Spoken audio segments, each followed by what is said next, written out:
كلنا على طول بنسمع ان الدوري الانجليزي احسن دوري في العالم، بس هل ده فعلا حقيقة؟ في الفيديو ده هقارن بين اقوى 5 دوريات: الانجليزي، الفرنساوي، الاسباني، الالماني والايطالي. عشان نعرف مين اقوى دوري لازم نبص على 3 حاجات. اولا، كم فريق مختلف حقق الدوري. عدد الفرق اللي قدرت تكسب الدوري بيدي خلفية عن قوة المنافسة. الدوريات اللي فريق واحد او 2 بس اللي على طول بيكسبوا بتبقى متوقعة على حد كبير، وبيخليك داخل الموسم عارف انه مش هيخرج بره الفرقتين دول.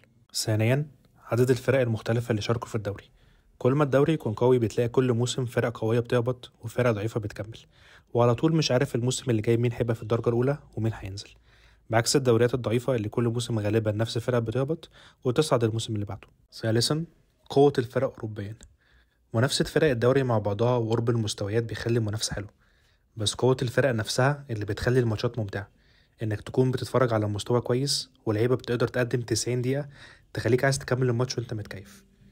بعد ما عرفنا ال3 نقط دول، تعال نشوف بالارقام مين اكتر دوري فيه الخاصيات دي.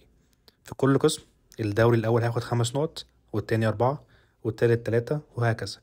وفي الاخر اللي هيجمع اكتر عدد نقط من جميع الفئات هيبقى هو يستاهل لقب اقوى دوري. انا في الفيديو ده هاخد اخر 50 سنة بس عشان يبقى عندنا صورة اقرب للوضع الحالي، عشان الدنيا قبل كده مش هتبقى مقياس قوي للدوريات دلوقتي، بالذات بعد دخول الفلوس والاستثمارات العربية في الدوريات.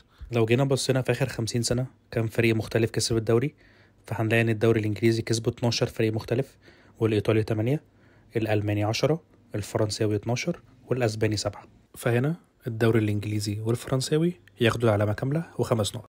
عدد الفرق المختلفة اللي شاركت في الدوري آخر 50 سنة: الإنجليزي 65 فريق، الإيطالي 47، الألماني 57، الفرنساوي 55، والأسباني 48. فهنا برضو الدوري الإنجليزي يكون أعلى دوري وياخد ال5 نقط كاملين. آخر حاجة، قوة الفرق أوروبيا. لو جينا بصينا على كام فريق مختلف قدر يكسب دوري أبطال أوروبا، فهنلاقي في الدوري الإنجليزي في 6 فرق مختلفة قدرت تكسبها. في الدوري الإيطالي 3، في الألماني 3، الفرنساوي 1، وفي الأسباني 2. مع إن ريال مدريد هو أكتر فريق حقق دوري أبطال، بس ده ما يمنعش إن الدوري الإنجليزي فيه أكتر عدد فرق مختلفة قدرت تكسب البطولة، بعكس أسبانيا اللي فيها فرقتين بس.